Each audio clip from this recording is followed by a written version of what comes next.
Welcome back, everybody, for another deep dive with us.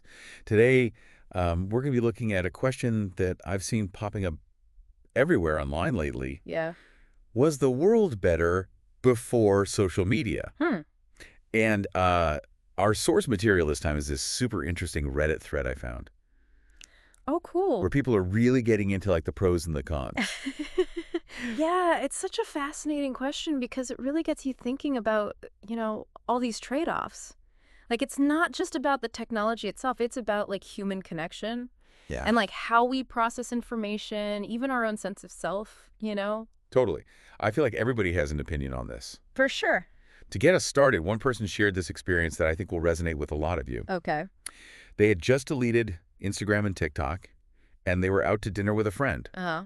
Their friend goes to the bathroom, and they like instinctively reach for their phone, Yeah. and there's nothing there. Oh, wow. So they end up just watching the water for like 10 minutes and feeling like totally present. That's amazing. Yeah, That's a really powerful story because it speaks to, one of the core anxieties people have about social media, like its impact on our attention spans. Yeah. We have this constant stream of notifications and, we feel this pressure to keep up with everyone's highlight reel. And it's just, it's exhausting. it's exhausting. Yeah. And it can make it so hard to just be present in the moment. Yeah, absolutely. Hmm.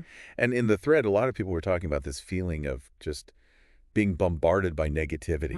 One commenter said, pre-social media, we were more tuned into like our immediate surroundings Right. and less overwhelmed by all the bad news from around the world. Yeah, I think there's definitely some truth to that idea, Yeah. We're exposed to way more information now than ever before, But and then a lot like- of it is negative. Yeah. And it's like before, if you wanted the news, you had to actively seek it out. Yeah. But now it's just constantly being pushed to us. But, at the same time, we can't forget that this increased accessibility, Yeah. it can also empower marginalized communities. Right. It allows them to connect and find support in ways that just weren't possible before. It's true. Some people argue that despite its flaws, social media can actually be like a lifeline for people who feel isolated or unheard. That's a good point. Yeah, It's like anything else. Yeah. There's two sides to every coin. definitely. But even before social media, we had those huge media frenzies. Totally. Like think back to the O.J. Simpson trial or Princess Diana's death. Right. Those were massive events that like captivated everyone's attention.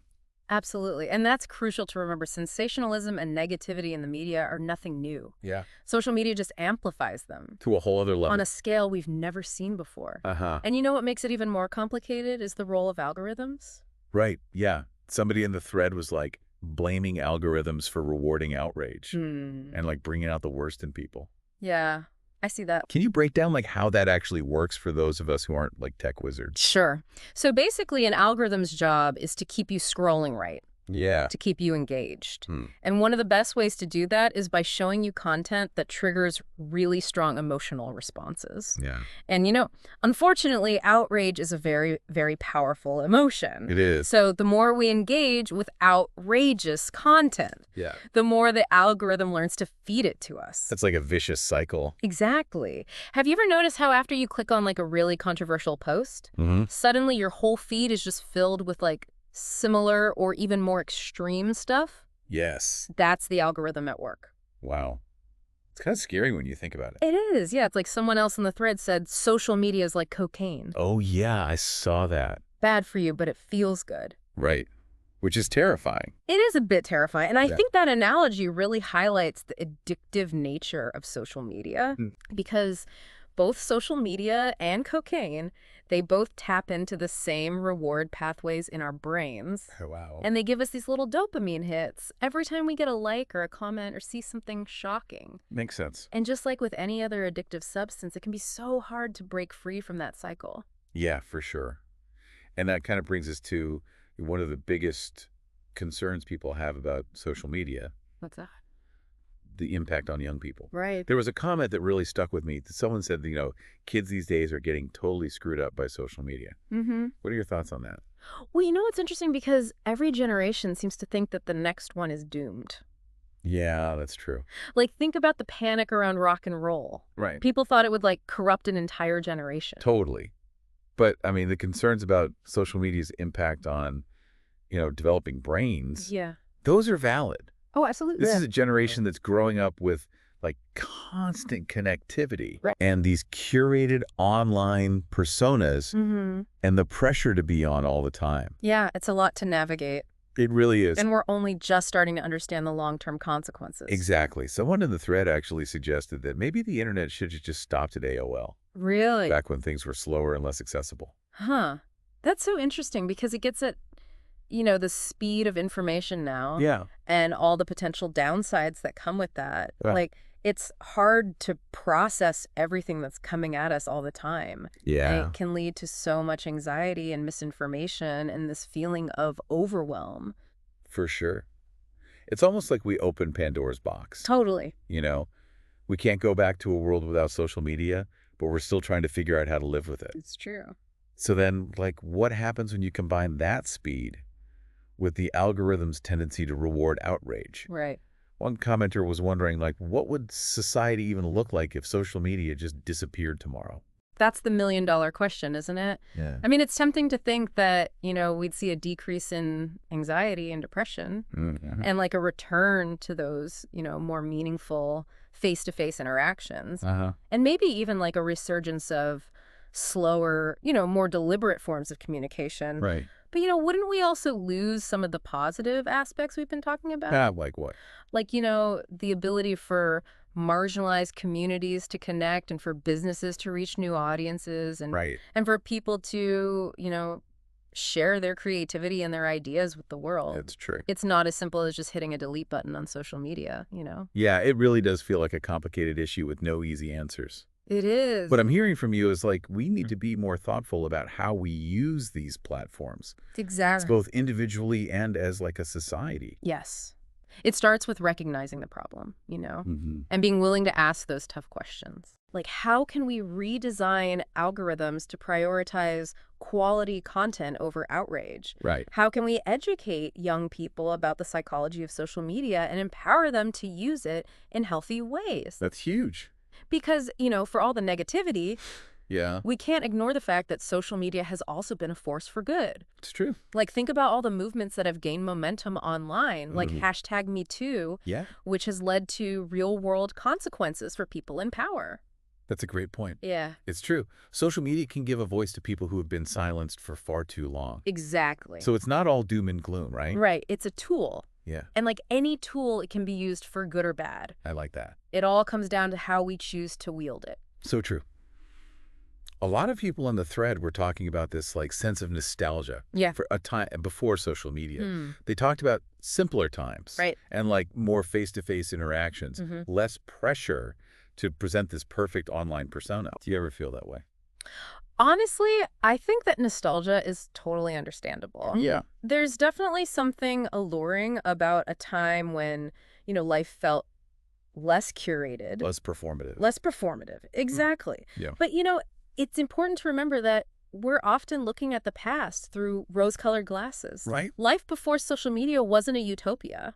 No era is perfect. Right. And it's easy to forget that people still struggled with things like loneliness and isolation Absolutely. and even bullying. Totally. Long before social media came along. Yeah. Social media might have changed how we bully, Yeah. but it didn't invent bullying. Right. And while cyberbullying can be incredibly damaging, For sure. at least it's easier to document and address than more traditional forms of bullying. That's a good point. Yeah. But getting back to that nostalgia, I think it's a reminder that deep down, we all crave that authentic connection. Yeah. And sometimes social media can feel like a barrier to that. It- So what's the solution? Do we all need to just ditch social media entirely? I don't think it's about going cold turkey. Okay. I think it's about finding that balance. Embracing the positive aspects of technology Yeah. without letting it consume our lives. Right. It's about choosing to prioritize genuine connection over online validation, Okay. making a conscious effort to disconnect from our devices, Yeah. spend time in nature, Mhm. engage in hobbies, Mm-hmm. cultivate meaningful relationships offline. Right. It's about remembering that there's a whole world out there beyond the screen. That's a great point. But it seems like a lot of people are struggling to find that balance. I think that struggle is at the heart of this whole debate, Yeah. We're all trying to figure out how to navigate this new world. Right. How to harness the power of social media without letting it control us. Yeah.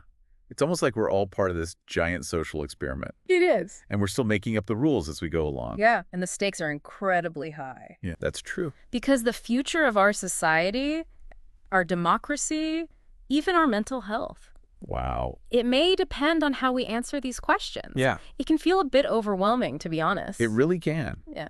But I also hear you saying that, like, we're not powerless. No, we're not. We have the ability to shape this technology, We do. to use it for good. Absolutely. It all starts with awareness, Yeah. with intentionality, Yeah. with a willingness to have these difficult conversations. Right. And not just on Reddit, Yeah. but in our homes, in our schools, in our communities. Exactly. Because the future of social media isn't predetermined. No. It's something we're actively creating. With every, With every share, every comment. I love that we're not just passive consumers. Yeah. We're active participants in shaping this digital world. Exactly. But it feels like so many people are just resigned to the negativity. I know. Like there's nothing we can do to change things. I understand that feeling of resignation, but I don't think it has to be that way. You know, social media is a reflection of us, of our society. It amplifies both the good and the bad. Yeah. So instead of demonizing social media as this inherently toxic thing, Right. maybe we need to focus on addressing the underlying issues Yeah. that contribute to its negative aspects. So like what are those underlying issues? Well, things like, you know, our obsession with comparison, our craving for validation, Right. our susceptibility to misinformation. You know, these are problems that existed long before social media, That's true. but they've definitely been made worse by it. For sure. Think about how often you catch yourself comparing your life to, like, Yeah. the carefully curated images you see online. All the time. Right. It's so easy to fall into that trap, It is. especially when the algorithm is designed to show you, like, the most picture-perfect versions of reality. It really is. But we have to remember that social media is not real life. You're so right. Someone in the thread made the point that just because things were different before social media doesn't mean they were necessarily better. Totally. It's easy to romanticize the past, It is. but we have to be honest about the challenges of every era. Exactly. We often forget that, you know, life before social media had its own set of problems. For sure. You know, people still felt lonely and isolated and disconnected.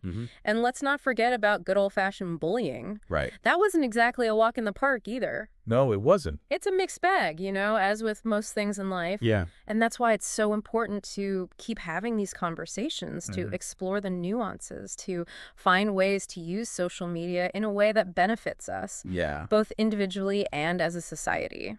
Totally.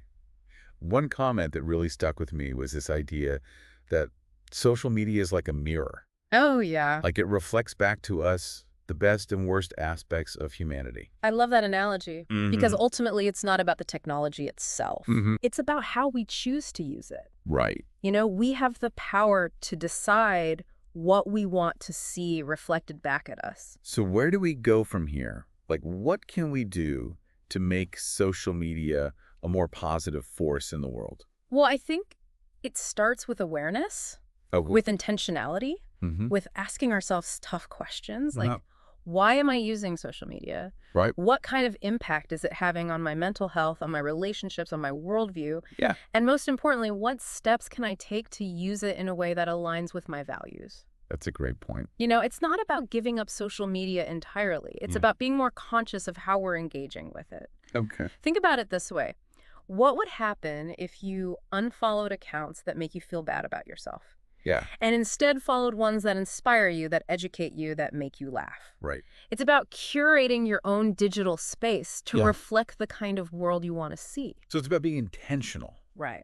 like taking control. Yeah. Taking ownership of your digital space. Because remember, social media is a tool. Yeah. And it can be a powerful tool for connection, you know, for learning, even for social change. For sure. But it's up to us to decide how we want to use it. I like that. This whole conversation has been so insightful. It has. I know I've learned a lot, and I hope our listeners have too. Me too. It's been fascinating to unpack this whole question of, like, was the world better before social media? Yeah. And while there's no easy answer, Right. I think we can all agree that it's a question worth asking. Absolutely. Because it forces us to confront, you know, these complex ways in which technology is shaping our lives, our relationships, even our sense of self. Totally. So before we wrap things up, I want to hear from you, the listener. Yeah. What stood out to you in this deep dive? Did any of the comments or insights we discussed resonate with your own experience? Yeah, tell us about it. And what about you? Do you ever find yourself longing for a simpler time before you know the constant buzz of notifications? And the pressure to present this perfect online persona? Or do you see social media as a force for good in the world? Yeah. A way to connect with like-minded people, share your passions, even to make a difference? Yeah, it's a good question. You know, it's easy to get caught up in the negativity surrounding social media. It is, But remember, there's also a lot of good that can come from these platforms. for sure. It's all about finding that balance, Yeah. you know, using social media in a way that enhances your life, not detracts from it. Exactly. And that's a journey we're all on together. Yeah. As technology keeps evolving, the questions surrounding social media are only going to become more complex. For sure. So I'll leave you with this final thought. Okay. What does the future of social media hold? Mm. Will we adapt? Mm. Will we regulate, or will something new entirely emerge? It's hard to say. And perhaps more importantly, what role will you play in shaping that future? That's a question worth pondering. Thanks for joining us for this deep dive. Yeah, thanks everybody. And until next time, keep exploring, keep questioning, and keep connecting. Both online and off. Exactly.